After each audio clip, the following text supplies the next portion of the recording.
আজকে রাত্তিরের জন্য একটু বানিয়েছিলাম পাস্তা। তো আমি পাস্তাটাকে অলরেডি সেদ্ধ করে নিয়েছি।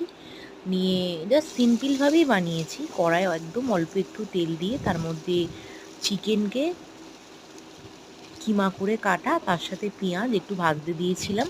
তারপরে ওটা অল্প ভাজা ভাজা হয়ে যেতে আমি একদম আলু আর গাজরকে কেটে ওর মধ্যে দিয়ে দিয়েছি। দেন অল্প ভাজা ভাজা করে তারপরে আবার একটুখানি কাঁচা লঙ্কা আর নুন দিয়ে জাস্ট ভালো করে নেড়ে আর ঢাকনা দিয়ে রেখে দিয়েছিলাম যাতে একটু ভালো করে সিদ্ধ হয়ে যায়।